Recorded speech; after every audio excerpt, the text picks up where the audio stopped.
Oke, kita lanjut ke dalam motivasi dilakukannya perencanaan pajak atau tax planning. Apa sih sebenarnya motivasi? Kenapa sih perusahaan harus melakukan perencanaan pajak? Sebenarnya perencanaan pajak ini tidak hanya dilakukan oleh perusahaan saja ya, tapi orang pribadi pun, wajib pajak orang pribadi pun itu juga sangat diperbolehkan untuk melakukan perencanaan pajak ya, terutama untuk pembayaran PPh pasal 21 gitu ya, supaya penghematan pajak ini atau supaya pembayaran pajak ini bisa terjangkau gitu ya. Motivasinya apa? Yang pertama adalah kebijakan perpajakan ya. Jadi kebijakan perpajakan gitu ya, itu nanti yang nantinya akan dijadikan celah oleh wajib pajak ya, baik wajib pajak ini baik badan maupun orang pribadi untuk membayar pajak. Yang kedua adalah undang-undang perpajakan. Nah, undang-undang perpajakan ya itu benar-benar harus minimal harus dikuasai oleh pihak-pihak yang akan melakukan penghematan pajak. Jangan sampai ketika keinginan untuk menghemat pajak itu nanti menimbulkan yang namanya pemeriksaan pajak karena kita melakukan kesalahan dalam pelaporan perpajakan. Yang ketiga adalah administrasi perpajakan. Nah, administrasi perpajakan di sini adalah dokumen-dokumen yang nantinya akan dijadikan dasar perusahaan atau wajib pajak orang pribadi untuk membayar pajak. Kita masuk kepada yang pertama, kebijakan perpajakan. Nah, siapa yang akan dijadikan subjek pajak? Pemisahan antara badan usaha dengan pribadi atau pemiliknya yang akan menimbulkan pajak ganda. Ya, jadi kebijakan perpajakan ini biasanya itu difokuskan pada wajib pajak yang mempunyai kegiatan usaha atau pekerjaan bebas. Ya, jangan sampai pemilik perusahaan itu membayar pajak itu ganda karena sebagai orang pribadi maupun ketika dia mempunyai perusahaan. Nah, jadi kebijakan seperti inilah yang benar-benar harus dicermati oleh wajib pajak baik badan maupun wajib pajak orang pribadi. Dan yang kedua adalah pajak apa yang akan dipungut. Nah, seperti yang Bu Tio sampaikan di depan tadi, terdapat berbagai tipe pajak yang harus menjadi pertimbangan utama, baik berupa pajak langsung maupun tidak langsung dan cukai. Jadi ketika nanti perusahaan ingin melakukan penghematan pajak, maka perusahaan tuh harus tahu pajak-pajak apa yang nantinya akan dipungut, akan dibayarkan oleh pemerintah. Ya, PPh pasal 21 kah, atau ada 22 kah, 23, 24, atau PPh angsuran pajak PPh 25 gitu ya, apa 26 ya, atau PPh pasal 4 ayat 2 gitu. Itu yang nantinya akan dipertimbangkan ya, akan dipertimbangkan oleh perusahaan ya. Jangan sampai peraturan atau kebijakan atas pajak yang nantinya akan kita bayar, perusahaan tidak mengetahui itu ya. Kemudian, apa saja yang merupakan objek pajak, basis perhitungan pajak? Lah ini, objek pajak itu adalah penghasilan, ya. Objek pajak di sini adalah penghasilan yang didapatkan perusahaan atau wajib pajak orang pribadi, gitu ya, yang nantinya dijadikan sebagai dasar untuk menghitung pajak. Ya. Jadi penghasilan apa saja yang harus harus diperhitungkan oleh perusahaan. Apakah penghasilannya ini apakah dari beberapa sumber, itu juga harus diperhitungkan. Misalnya untuk perusahaan ya, selain penjualan gitu ya, selain pendapatan dari penjualan, mungkin perusahaan juga mendapatkan penghasilan lain, misal penghasilan atas penjualan kurs misal, atau penjualan atas sewa dan lain-lain. Nah, pendapatan yang seperti ini ya, itu harus dipilah-pilah perusahaan, mana yang masuk ke dalam objek pajak final, mana yang masuk ke dalam objek pajak tidak final, dan mana yang masuk ke dalam bukan objek pajak. Begitu juga ini dengan orang pribadi. Orang pribadi pun sama, misal Bu Tio ini mempunyai gaji, dapat gaji dari pekerjaannya. Kemudian Bu Tio juga mempunyai side job atau pekerjaan bebas yang lain gitu ya, misal konsultan atau menjadi konsultan, atau Bu Tio ini menjadi atau mengurusi perpajakan perusahaan lain misalnya. Nah, pendapatan yang diterima oleh wajib pajak orang pribadi ini juga harus dicermati ya, apakah penghasilan ini masuk ke dalam PPh final, PPh tidak final maupun objek pajak. Jadi memang objek pajak ini benar-benar harus dikuasai oleh perusahaan atau wajib pajak orang pribadi yang akan melakukan penghematan pajak. Yang berikutnya adalah berapa besarnya tarif pajak sedapat mungkin mendapatkan tarif yang serendah mungkin. Nah, besarnya tarif pajak sesuai dengan PPh pasal 17 gitu ya, pajak penghasilan pasal 17 biasanya seperti itu ya. Kalau untuk tarif pajak ya memang nanti ada yang namanya istilahnya intensif pajak ya, nanti untuk definisinya juga akan saya bagikan di slide yang nantinya Bu Tio akan kasih gitu ya. Jadi memang perusahaan tuh ingin seminimal mungkin membayar pajak. Jadi perusahaan juga akan sekuat mungkin akan berusaha untuk mendapatkan intensif pajak ya, akan mendapatkan intensif pajak ya. Tetapi perusahaan juga harus tahu kapan perusahaan menggunakan tarif ini, kapan perusahaan menggunakan tarif ini ya. Itu juga harus benar-benar disesuaikan dengan kebijakan perpajakan yang berlaku. Nah, yang terakhir adalah bagaimana prosedurnya atau self assessment system dan payment system mengharuskan seorang perencanaan pajak untuk merencanakan pajaknya dengan baik ya. Nah, jadi ketika badan atau wajib pajak orang pribadi itu ingin melakukan perencanaan pajak atau penghematan dalam pembayaran pajak, maka prosedurnya pun juga harus tahu. Prosedur dalam perencanaan pajak itu perusahaan atau badan wajib pajak orang pribadi itu harus tahu apa yang harus dilakukan ya, apa yang harus dilakukan ya. Yang sebelumnya tadi di slide sebelumnya langkah-langkah dalam perencanaan pajak tadi sudah ada ya kayak gitu. Nah, jadi kalau langkah-langkah ini atau prosedur ini sudah diketahui ya, maka tinggal pelaksanaannya saja, tinggal pelaksanaan yang nantinya harus disesuaikan dengan standar atau kebijakan perpajakan. Nah, berikutnya adalah undang-undang perpajakan atau tax law ya. Undang-undang dan aturan-aturan lain yang digunakan sebagai dasar pemungutan pajak. Tidak jarang ketentuan pelaksanaan tersebut bertentangan dengan undang-undang itu sendiri karena disesuaikan dengan kepentingan pembuat kebijakan dalam mencapai tujuan lain yang ingin dicapai.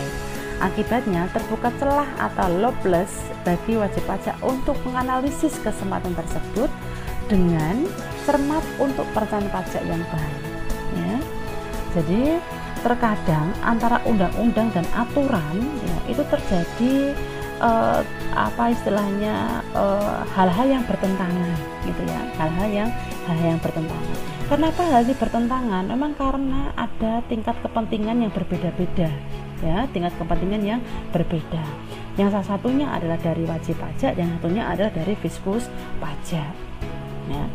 Terkadang untuk mensiasati yang Bu Tio tadi mengatakan ada yang namanya teori agensi gitu ya. Yang pertama tadi bahwa untuk tingkat kepentingan untuk menjembatani supaya tidak terjadi hal-hal yang tidak diinginkan antara kedua belah pihak. Kadang antara undang-undang dengan aturan-aturan ya, aturan-aturan yang sudah dikeluarkan itu terjadi hal-hal yang bertentangan karena memang tujuannya yang untuk mendapatkan tujuan yang saling berkorelasi gitu. Seperti itu ya. Jadi kalau antara aturan dan undang-undang itu ada yang bertentangan gitu ya, maka hal ini akan adanya celah ya, loopholes ya. Jadi ada yang namanya celah di sini. Nah, celah ini nanti akan dipakai untuk wajib pajak di dalam melakukan penghematan pajak ya, tapi juga harus direncanakan dengan baik, harus dianalisa dengan baik.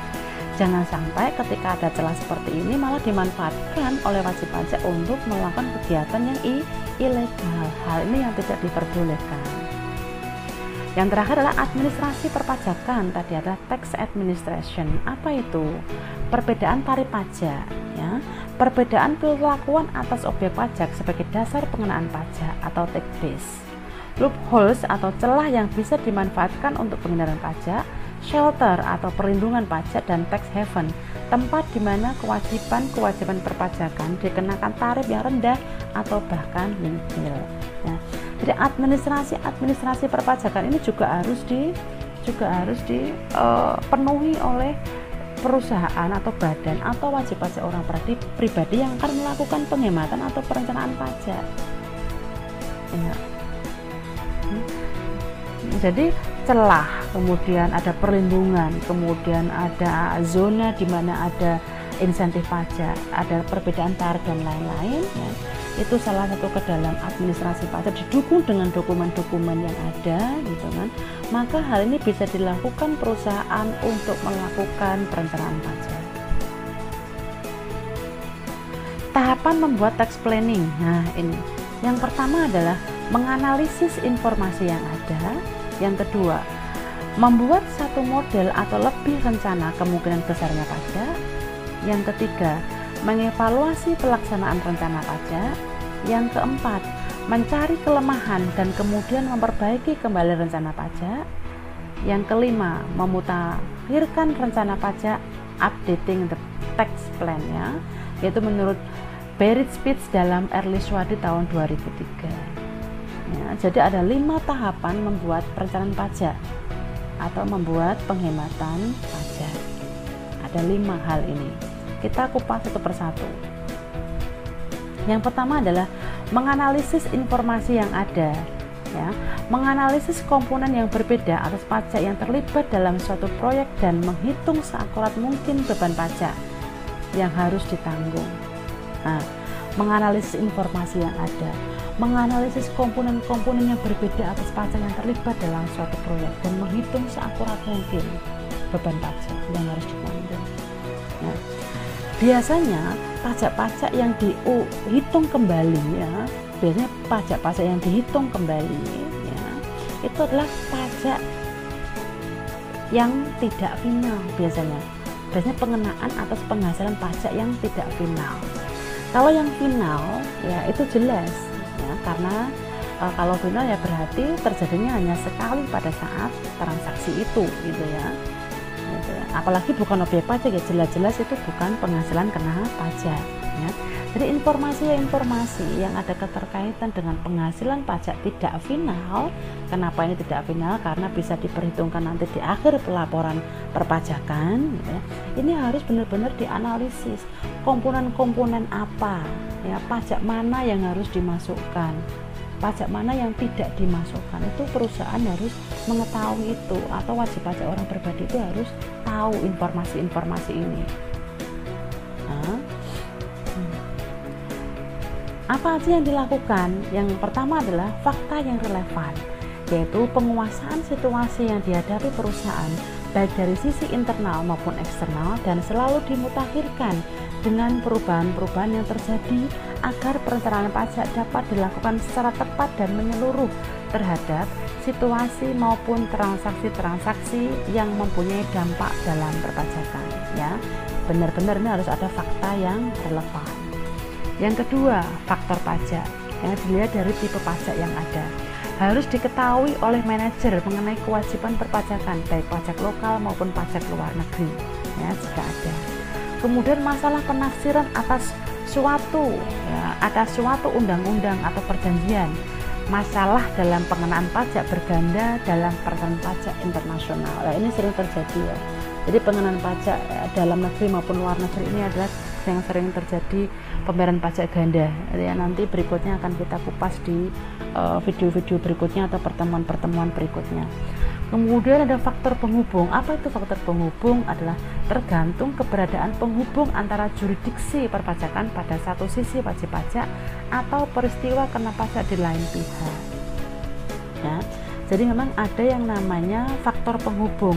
Ya. penghubung antara Fiskus dengan wajib pajak.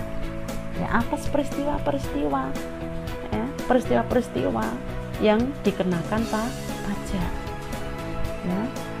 Jadi selain ada fakta yang relevan, itu juga ada faktor-faktor lapangan yang benar-benar terjadi, yang benar-benar harus diakui oleh perusahaan yang nantinya akan diperhitungkan dalam perencanaan pajak.